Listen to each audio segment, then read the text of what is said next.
Alright, part 2 of the truth of Charles Manson. Justice for Charles Manson, that is. I'm going to go through and give a rough outline of the actual proceedings the night of the Tate LaBianca murders, the 2 nights of the murders.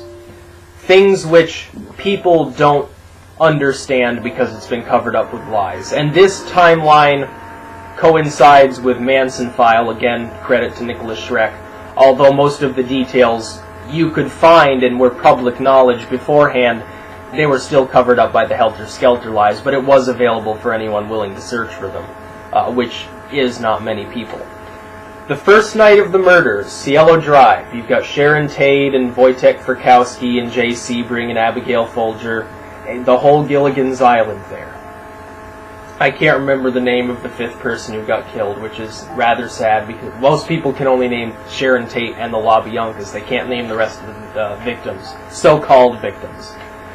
The first night, Tex Watson and the others in that car were not going to Cielo Drive, and here's 2 myths involved with the case. The first myth is that they were going to kill Terry Melcher for stiffing Manson on a record deal.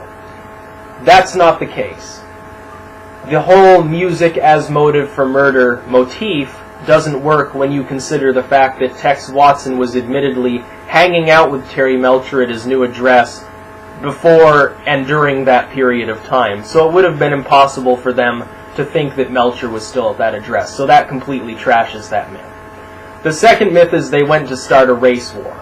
How this makes sense, nobody is actually sure because nobody in their right mind would believe such a stupid thing. The real reason for the murders is this. Tex Watson and company went to Cielo Drive to purchase drugs because Jay Sebring was a mafia drug dealer. Well, not technically mafia himself, but fronting mafia drugs. Acid and MDA, which was brand new at that time, the love drug. Acid, MDA, mescaline, whatever you wanted to get, you could get it at Cielo Drive, trust me. So that Tex Watson arranged a deal. He wanted to purchase over $10,000 worth of drugs. I can't remember the exact number. I deal more in general ideas than specific dates and so forth. So, Tex Watson's coming along, has the girls in the car. Now he's anticipating trouble, so he has several heavily armed friends like Kasabian outside waiting by the car. He and Atkins go in. Watson says, "Where's my LSD?" Because Sebring didn't have the LSD. Well, the LSD's not here. You'll have to do without the LSD. That made Tex Watson mad. Well, where can I find my LSD? Go to the LaBiancas. See, there's your missing connection. See, most people don't know this. They think of Rosemary and Lino LaBianca as this gentle, slightly over middle-aged couple who never did anything wrong, and they had the garden full of pansies in the grocery store that they ran. Little do people know Rosemary LaBianca was also selling drugs out of her grocery stores. That's how they managed to make ends meet, even though Lino LaBianca was hundreds of thousands of dollars in debt to the Las Vegas Mafia. So they say, oh, okay, we'll go to the LaBiancas and get the LSD, fuck it. And lo and behold, what does Jay Sebring do? Because Jay Sebring apparently was a muscular man. He attacks Tex Watson on the way out. See, Tex Watson was basically holding Sebring and Tate hostage. Tate actually wasn't meant to be there at the time. I can't remember the exact person, but someone actually from the ranch made a call to a mutual friend to try to make sure Tate wasn't there at the time. Actually, they probably only wanted Sebring and Frykowski there at the time because then it'd be easier to overpower them if something did go wrong. And of course, both of them were stoned off their gourds, and Abigail Folger was probably stoned too. So in the ensuing mayhem, Tex Watson killed Sharon Tate and Jay Sebring. Well, what are we going to do now? So, they abandon all. They leave the dead... they accidentally killed a 3rd person who was pulling out of the guest house at the time trying to escape because apparently Kasabian slashed him on the hand when he saw what was going down, and so he ended up getting killed by Watson as well. So they killed 3 people. They grabbed all the drugs they could, minus the LSD. Now, see, for reference, they needed these drugs to pay off the biker gang that was leaning on the ranch because of a former mishap involving some bad mescaline. So, they come back to Spawn Ranch. Manson's like, what the fuck's going on? He must have been stoned out of his gourd at the time, too. Well, they explain what happens, and Manson's furious because, of course, they left blood everywhere, they left fingerprints everywhere. They fucked up what was supposed to be a routine drug deal, turned into robbery and then murder. So things were fucked up. Now, Frykowski and Folger, they're still at Cielo Drive, very much alive, tied up. They're both so stoned they can't even get out of their restraints. So Manson says, well, let's go back. So Manson takes Watson and all of them and goes back to the house. Now, this is something you won't see in the attorney's report to the court, so to speak. They never mentioned that. They just said the people went, killed, and came back. Everyone died at the same time. That wasn't the case. And Tex Watson can't even remember. In his testimony and in his memoirs, he continuously reverses, well, oh, I opened the front door, it was unlocked. Oh, I snuck around back and slid a hole in the screen and crawled through. Oh, the window next to the door was ajar and I crawled in. He can't even remember what happened at the night. Now, some would say that's because he was stoned beyond recognition on amphetamines at the time, but surely he would remember how he got into the house. Now, here's another interesting point I should probably make. The prosecution never mentioned this, but in the original police report, before the prosecution started, it was said that drinks were offered to the people who came in the house. Now, if Watson and the others were a bunch of murderous hippie psychopaths absolutely out of their minds, would they have been offered drinks when they got into the house in the first place? Would Susan Atkins' knife, which she claimed she killed a bunch of people with, but she actually killed nobody, have been left untouched and unbloodied in the sofa? See, there's a whole lot more to this case people just don't understand. So what happens? They go back, they tidy up the murder scene. They do it wrong, of course, and Susan Atkins leaves a bunch of witchy messages on the wall. Well, why did she do that? Well, the real reason is not exactly known. And judging from my own understanding, this has nothing to do with Mansfield. This is completely my own opinion. My own opinion is that, in fact, the whole copycat to free Bobby Beausoleil thing, because Bobby Beausoleil got in trouble for killing Gary Hinman and left blood on the wall and messages on the wall. My thought is Atkins was stoned enough at the time to think that that was still a good idea to try to copycat, and so she just left it there, hoping that Beausoleil would be freed. And or just to stir up trouble. Because Atkins was crazy, and if you read Manson File, you'll get a taste for just how fucked up she was. So they go back to Spawn Ranch. Well, they still don't have their acid, and they need more money. They need more drugs. So they go to the La Biancas, and Manson goes along with them the first time this time, because he wants to make sure they do it right. Now, they went there not knowing what they were going to do, except that Manson probably clearly stated, please don't kill these people this time, because we kind of need to not go to jail. Because any rational, sane human being, as the psychiatrist for the judge in the first place, said Manson's fine, he's smart, but he's not crazy. Well, if Manson's not crazy and he's not dumb, why on earth would he just decide to randomly off the La Biancas? So they tie the La Biancas up, Manson leaves. Where's the LSD? Oh, and there's another little thing Manson wants. It's an allusion to a little black book. It's kind of mysterious in origin, kind of mysterious in purpose. It's sort of the dark horse in this whole equation. It seems that the La Biancas, because they were doing so much for the Mafia, had possession of a certain little black notebook which had names and amounts owed by and to various drug dealers and mafiosos and Hollywood figures. People in Hollywood, probably government informants, everything like that was in this little book. Still not sure why La Bianca would have it, but apparently at least Manson thought it was there. Well, lo and behold, the La Biancas won't cooperate. Tex Watson goes berserk again and kills them too. So you see, you have 7 people killed so far. Every single one of them was killed by Tex Watson. Tex Watson killed everyone. These are the Watson murders, not the Manson murders. And if you look at the crime for the nature that it really had, this was about drugs.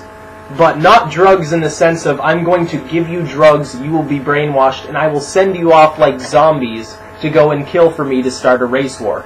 Drugs as in, Tex Watson felt pretty pissed off that the LaBiancas, who he was buying acid from for months in the first place, decided to stiff him and instead give the acid to Sebring to sell to him as well. You see, Watson was probably pretty mad because he had been buying LSD from the LaBiancas for some time.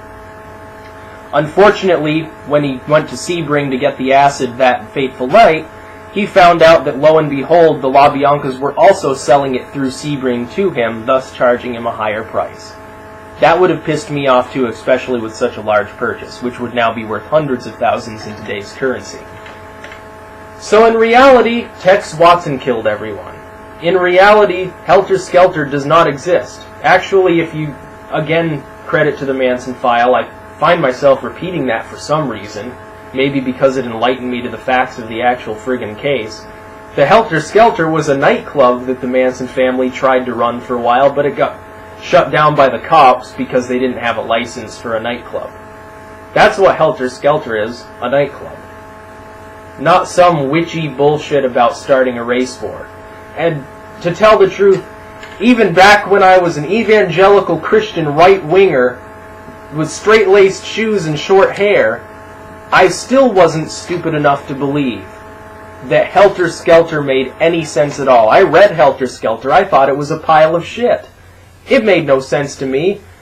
Number one, because I was intelligent enough to research mind-altering substances and didn't just listen to the DARE lectures, and I understood that these substances can't turn you into a zombie. No, if you take LSD, you're not going to stare at the sun until your eyes melt out of their sockets. That's just not realistic. That's propaganda. The propaganda in this case is that Bugliosi foisted upon the public an image of Manson as a hypnotic, mass-murdering hippie. He wasn't even... Here's the ultimate pinnacle of stupidity.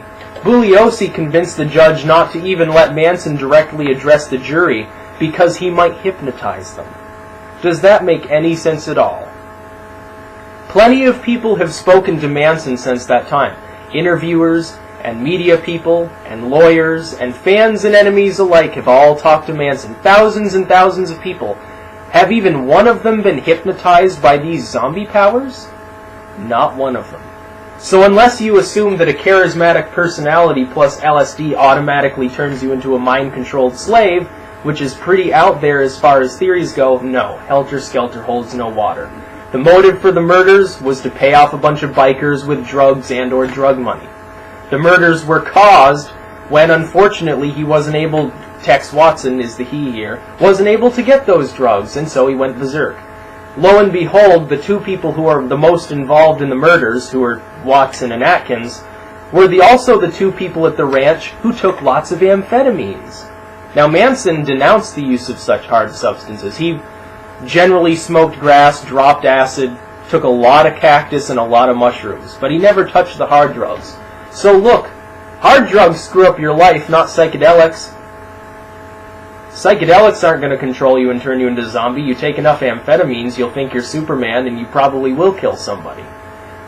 But lo and behold, Charles Manson, who has been behind bars the majority of his life, is innocent.